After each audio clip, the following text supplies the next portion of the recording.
রাজধানীতে ভারতীয় ভিসা সেন্টারে বিক্ষোভ করেছেন ভিসা প্রত্যাশীরা। ফেরত দেয়া পাসপোর্টে ভিসা ইস্যু না করায় তারা সেন্টারের ভেতরে ও বাইরে অবস্থান নেন। ভিসা প্রত্যাশীরা জানান, আগের রাতে খুদে বার্তা পেয়ে তারা যমুনা ফিউচার পার্কে ভারতীয় ভিসা সেন্টারে এসেছিলেন, কিন্তু ভিসা ছাড়াই তাদের পাসপোর্ট ফেরত দেওয়া হয়। পরে ক্ষোভ থেকে অনেকে প্রতিবাদ জানাতে শুরু করেন। এক পর্যায়ে পরিস্থিতি সামাল দিতে যান সেনা ও স্থানীয় থানার সদস্যরা।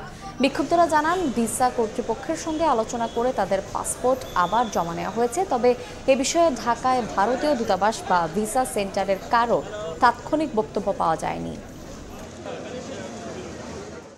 আমাদের বাংলাদেশের যারা ইন্ডিয়ার কর্তৃপক্ষ আছে, এম্বাসি, তারা এই জিনিসটা আসলে উপলব্ধি করা উচিত। আমাদেরকে এই যে এত বড় লাইন, 2-3 ঘন্টা লাইনে দাঁড়ায় থেকে ভিতরে গিয়ে দিয়ে ব্ল্যাঙ্ক পাসপোর্ট, এটা আসলে করা ঠিক না। এটা আমাদের অত্যন্ত মানে খুবই কষ্টদায়ক একটা বিষয়। কার্যক্রম বন্ধ হয়ে যেতে পারে, তার ফলে সব পাসপোর্ট এখনই বিদায় করে দিচ্ছে, জানি তারা পাসপোর্ট নিয়ে যেতে পারে। পরবর্তীতে যারা তারা পাসপোর্ট পাবে নাকি পাবে না তার নিশ্চয়তা তারা দিতে পারছে না। এটা ইন্ডিয়ান এম্বাসির লোকদের স্টাফরা বলতেছে, সিকিউরিটি গার্ড, বিভিন্ন ধরনের স্টাফ, ক্লিনার, তারা বলতেছে।